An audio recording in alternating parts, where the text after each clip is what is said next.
लखनऊ में हुए दर्दनाक हादसे में 15 मासूमों की मौत के बाद जबलपुर में समाजवादी पार्टी के कार्यकर्ताओं का गुस्सा अनोखे अंदाज में देखने को मिला। कलेक्ट्रेट परिसर के बाहर कार्यकर्ताओं ने साबुन के रंग बिरंगे गुब्बारे उड़ाकर प्रदेश सरकार और प्रशासन की सुरक्षा व्यवस्थाओं पर सवाल खड़े किए। समाजवादी पार्टी के प्रदेश महासचिव आशीष मिश्रा ने कहा कि जैसे ये गुब्बारे कुछ ही क्षणों में फूट जाते हैं, उसी तरह कागजों पर बनाई गई सुरक्षा व्यवस्था भी पहली आपदा के सामने दम तोड़ देती है। उन्होंने कमर्शियल इमारतों में फायर एग्जिट और सुरक्षा मानकों की लगातार हो रही अनदेखी को गंभीर चिंता का विषय बताते हुए जिम्मेदार अधिकारियों और दोषियों के खिलाफ सख्त कार्रवाई की मांग की है। वहीं ज्ञापन प्राप्त करने पहुंचे पुष्पेंद्र सिंह ने मामले को शासन स्तर तक पहुंचाने का आश्वासन दिया।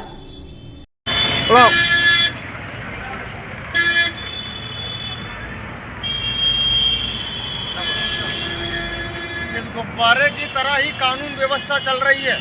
ये जो आप गुब्बारे देख रहे हैं, जैसे कि आपको विगत होगा कि लगातार देश के अंदर जिस प्रकार से आगजनी की दुर्घटनाएं हो रही हैं और जो बेशरम निर्लज्ज अधिकारी हैं धरातल पर किसी भी प्रकार की कोई जांच करने में सक्षम नहीं है और ना ही जांच कर रहे हैं, जिसको लेकर आज हम जबलपुर कलेक्ट्रेट कार्यालय आए थे और कार्यालय में आकर हमने आज गुब्बारे उड़ाकर इनकी जांचों को उस गुब्बारों की तरह बताया है जो दिखता तो है पर धरातल पे वो फूट जाता है। तो उसी को लेकर आज समाजवादी पार्टी के नेतृत्व में आज हमने ज्ञापन सौंपा। ज्ञापन के माध्यम से ये मांग की है कि जबलपुर जिले में जितने भी अस्पताल हों, स्कूल हों, शॉपिंग कॉम्प्लेक्स हों, कोचिंग क्लासेस हों, सारी जगह जाकर मॉक ड्रिल करी जाए और जो सक्षम अधिकारी है, क्योंकि अभी देखने में आ रहा है कि पूर्व में भी हमारे द्वारा नगर निगम कार्यालय में ज्ञापन दिया गया था, आई ड्रॉप दिया गया था कि जाकर जगह जगह मॉक ड्रिल करी जाए, पर देखने में आया कि छोटी छोटी जो मछलियां होती हैं सिर्फ उन्हीं के ऊपर टारगेट बनाया जाता है, उनकी जांच की जाती है। पर जो बड़े बड़े रसूखदार हैं, ना तो उनके मॉलों को देखा जाता है, ना उनके स्कूलों को देखा जाता है, ना उनके कोचिंग क्लासेस को देखा जाता है,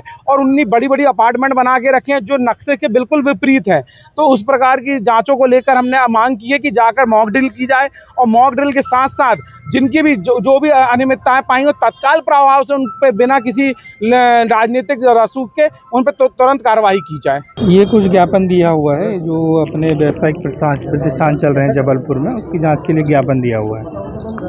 क्या आश्वासन ये दिया गया है कि इसमें जो भी इस तरह के व्यवसाय चल रहा है उसकी हम लोग जो भी संबंधित है उससे जांच करवाएंगे।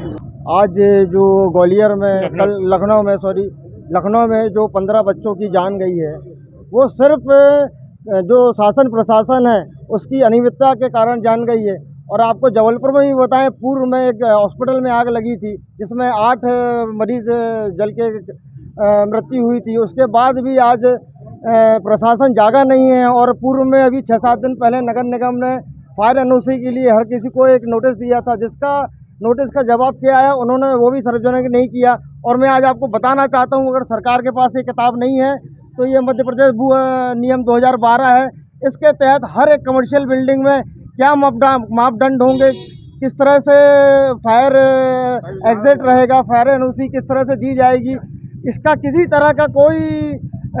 कलेक्टर महोदय द्वारा इस किताब को नहीं पढ़ा जा रहा। अगर ये किताब इनके पास नहीं है तो मैं आपको देना चाहता हूँ और उस किताब को पढ़ें।